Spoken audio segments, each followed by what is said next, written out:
You can use the medicines, but you'd better go fix the roots so that Right. you just look at them as a support. All right? And then it works an awful lot better. And man, with somebody with better than 43 years of experience in medicine, coming from a medical faculty and board certified in a couple of areas and all orthodox as can be, over into learning about the fact that you must get the nutrients right, you must remove the toxins, and you must provide for the body to heal itself, has been a huge awakening, and one that has rarely failed me. My patients will fail me more in not following their recipes and my acts, what I ask them to do, then I rarely find them not getting well. Here's something. I used to be really, really turned off by a patient who had 16 or 17 different symptoms. It was a nightmare. Oh, I'm not a neurologist, I'm not a urologist, I'm not an internist, I'm not any of these things, and I used to try and refer these patients all around. Okay, I'm just a distributor of patients, you know? Right. And then I began to see some of these people get well by nutritional techniques, and then I kind of calmed down and said, wait a minute, let's add some nutrients to these programs, see what drugs we can pull off, and see what happens to them. And I mean, what a difference.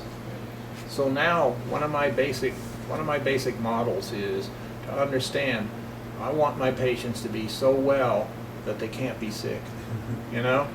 Good plan. And that's why wouldn't you think of that? Right, I know, it is amazing. Or if there's fault in what I'm saying, why wouldn't you think of that first? Right. Okay? Exactly, yeah. And I think the people watching this are gonna see the same sense in that. And yet, if people want instant relief, they don't want to wait more than 6 or 7 minutes at a hamburger place. They want this and that, and they are entitled to relief of their symptoms. Sometimes I do that, but at the same time, I have to advise them in the same setting that this is unwise and this is something we'll be undoing, because another thing that I've rarely ever seen, and I've talked to pharmacists and I've talked to doctors and I've talked to large groups of people, I've never found a doctor or a pharmacist that has ever been able to answer this question. And this question is, except for penicillin or antibiotics and an aspirin, can you name a drug that cures anything? Yep. I've Never gotten an answer. Yeah, I'm with you. I totally agree. Now, people should understand those principles. Right. I don't know that I condemn that, but if you make that that's the whole reason you go see the doctor, is to get the proper pills to match whatever, recipe that you have that fits into this is your disease, and that's rarely not right. I mean, that's rarely right. Then you get your pills and you talk about it on the golf course, Right. or at bridge. Right. Well, I take this and I've been that, and as long as I that, and as long as I get this, look at what's happening. While these people have no symptoms, or they have a normal blood sugar, or they have a nice normal blood pressure, they're falling apart. Right. What an injustice. Yeah.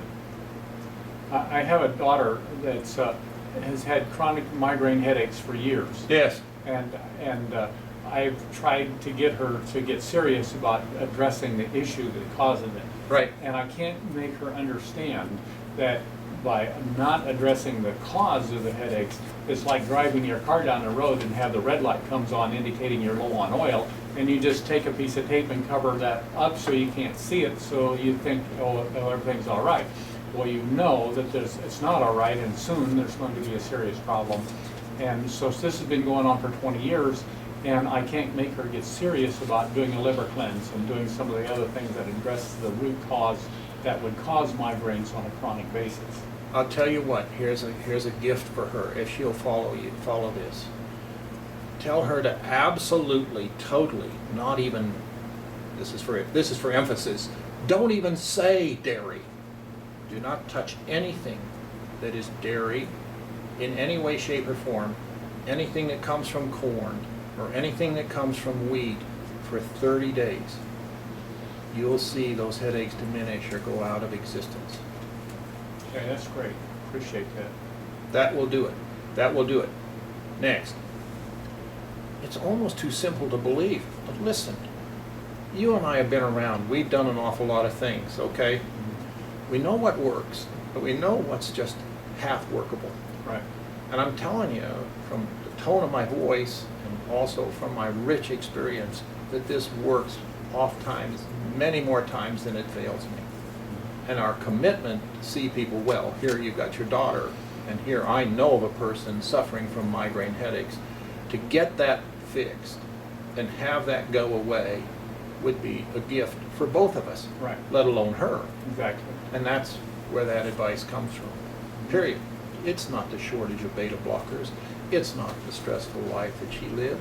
It's not the da-da-da-da, the yada-da-da. Some women do have some migraines associated to their hormone flows, but I'm telling you they wouldn't if they had these other basic ingredients out of their life and they had some just foundational nutrition. You know, it starts with A, B, C, D, and E. Right. Isn't that neat? It's easy to remember. I know, she's a vegetarian, Yeah, and probably 50% of her diet is pasta. yeah, And I can't make her understand that there's no nutritional value there. yeah. And it's just starches that cause more of a problem than help. Roger that. And so, anyway, I appreciate you pointing this out.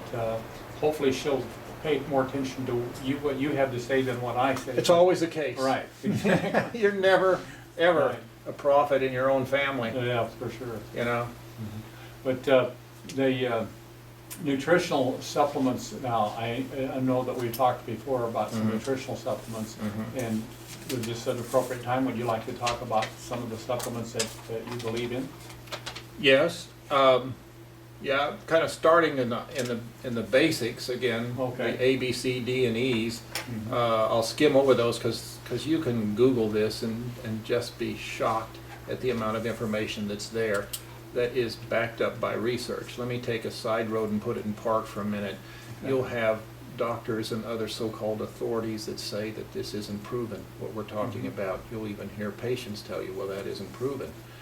And I'm going to tell you that if you set an MD down to read 8 hours a day, 5 days a week, all of the refereed and proven literature about these alternative therapies, they would never see another patient as long as they lived. There's that much information about this. Very well proven stuff. Okay, second, you start out with getting enough vitamin A. Okay, these are things that help respiratory passages, these help the skin, they help you with your nervous system and everything. These are just general remarks, so we don't have to get in too deep.